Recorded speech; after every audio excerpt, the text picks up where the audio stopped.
Alfonse Gangitano was an Australian criminal from Melbourne, Victoria, nicknamed the Black Prince of Lygon Street. Gangitano was the face of an underground organisation known as the Carlton Crew. He was also an associate of alleged organised crime bosses Tom Dominican from Sydney and John Kaizen from Perth. Now, guys, today I'm going to give you an insight about this guy who was maybe one of the most unhinged and dangerous gangsters going before his death in January 1998. This is from a former friend and also a very serious gangster, whom was also portrayed in a program you might have watched, and if you haven't, you should watch it, the Underbelly series, and it's the first one, which chronicles the spate of murders that happened in this big feud, about 30 gangland killings in Melbourne between 1998 and 2010. Now, this piece is by Mick Gatto. It's an extract from his book, which I'll leave a link in the description too. And it was titled in an article in Australia when I met Alfonse Gangitano. So here we go. When I first met Alfonse Gangitano, he was a really good bloke. We used to socialise a lot, go to parties, have fun. But as he grew older, he got into the gangster image. He was very fiery. I wouldn't take a backward step. And later in life, he changed completely. I didn't see it, but everyone said he was using a lot of white. People would look at him the wrong way and he'd just attack them. I saw the warning signs early after our night out at the St Kilda club that almost ended with a fatal shooting. After that, I kept my distance. I respected him, but our friendship was often tested. It was a shame. What happened in the end? Alfonso made his money in a few ways. He helped people with different problems, such as collecting money, and was probably paid by a few places to look after them. He was a big gambler. He had a couple of trotters. One of them was pretty good. He also had a share in a King Street nightclub and was involved in fight promotions. Gangitano became a promoter of world champion boxer Lester Ellis, who was beaten in the ring by Barry Michael. Not long afterwards, Gangitano attacked the much smaller Michael in a Melbourne nightclub, even trying to bite off the boxer's nose. While we were mates, between Alfonso and me, there was always some unspoken competition, a sort of power struggle. We clashed a bit. If we were both sitting at a table and put a cigarette in our mouth, and someone lit my cigarette first, he'd be filthy. Then he wouldn't let anyone light his cigarette. He'd have to light it himself. And if someone shook my hand before his, he'd be furious. Stupid things like that. I had to borrow him from the two up, and he didn't speak to me for months. He'd pick fights with other customers. If he lost his money, he'd either want to fight someone or to borrow more. And if people didn't lend it to him, he'd want to kill them. One of the Underbelly books had a story about Chopper Reed, quoting him as saying, "There's only one good bloke in Carlton, and that's Mick Gatto." And he said Alfonso wasn't fit enough to work in a Turkish sauna bath. Alfonso read it and was frothing at the mouth. I told him I'd paid Chopper $5,000 to say it. I hadn't. Apart from being partners in the Baccarat in the early 1980s, we never did business together. Even the Baccarat was a disaster. I didn't want to do any more business with him. I just did my own thing because I knew he was going to be a headache. He was way too volatile. From his early days, Alfonso hated the police, a loathing that began after he got into a fight at a club in Footscray called Bunnies. I wasn't there, but I'm led to believe it was a bloodbath. All the bouncers were attacked and someone drove a car through the front door. The police caught Alfonso, took him back to the station and punched the shite out of him. He told me he was sitting with his hands on a desk when a policeman smashed him with a typewriter. They really battered him. I saw him about a week later. He looked like the Elephant Man. His head was so swollen and his hands were effed. It didn't faze him. He copped it on the chin, but he was determined to even it up with the coppers that did that to him. I didn't know if he ever did. Alfonso really liked the gangster image. He chased it, going out his way to meet people with reputations, high-profile crooks from all over Australia.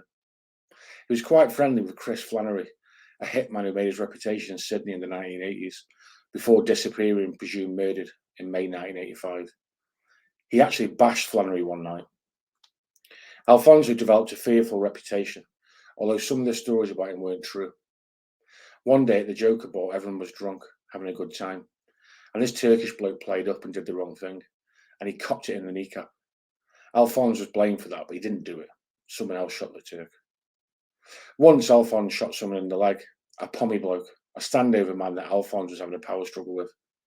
I don't know much about it. All I know is that the bloke was being smart and disrespectful and got a right whack. Several times I saw Alfonse turn on close friends, which left a bad taste in my mouth. I also saw the darker side of him. One night, a gorgeous young blonde girl walked past him. She was beautiful, and he said, "Gee, you're ugly." He was joking. She turned round and said, "Have a look in the mirror yourself." And he hit her and broke her nose. I couldn't believe it. "You're kidding," I said. "F her," he said. That's probably the worst thing I saw Alfonse do. Something a normal person wouldn't do. He used to be filthy if someone said something out of order to him, and he acted very quickly.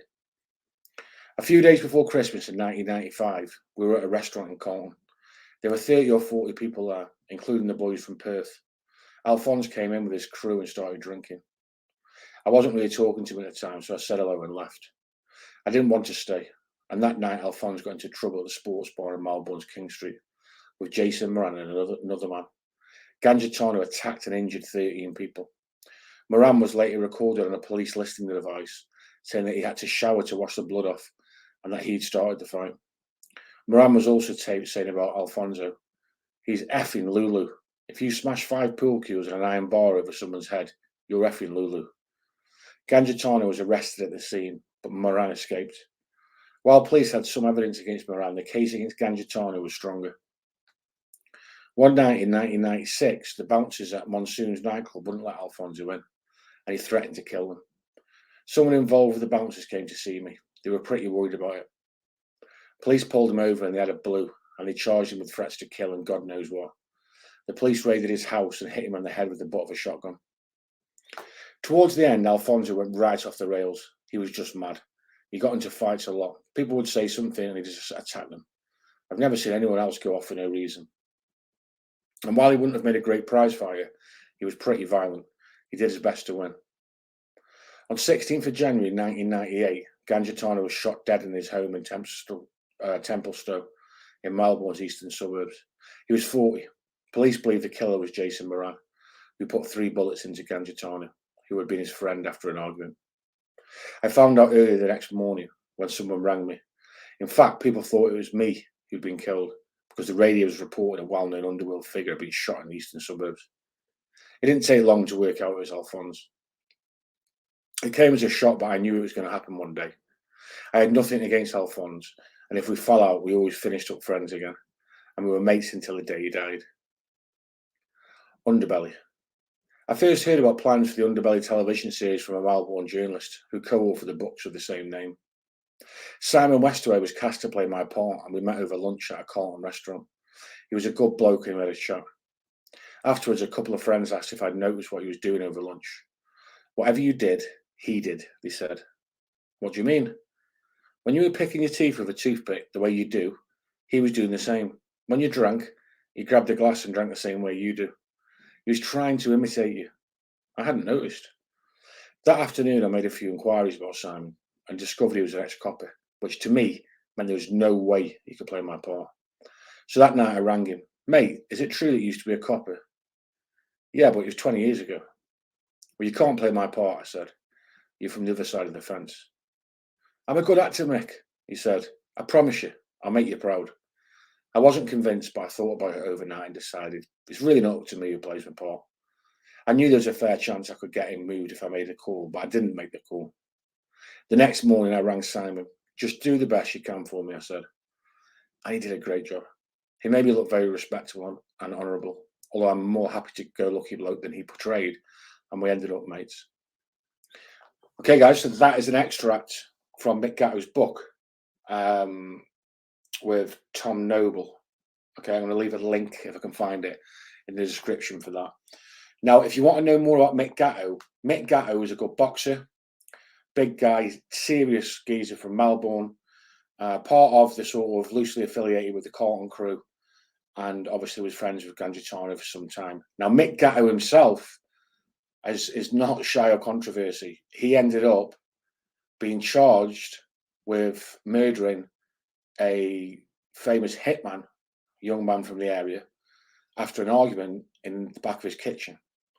But he got off on self-defense, saying that the guy had pulled the gun on him and he managed to take it off him and put one in the other guy instead. Fantastic, fascinating character. So I can do, if people like this, I want to start expanding, do a bit more global stuff, let me know. I'm happy to do a video on that. And also, if you want me to elaborate on Alfonse Gangitano with some more stories, go into more detail about the boxer, he actually smashed him with an ashtray and bit his face and basically finished this professional boxer's career in Australia. So I've got a lot more content on that as well. So let me know in the comments. All right, guys, take care.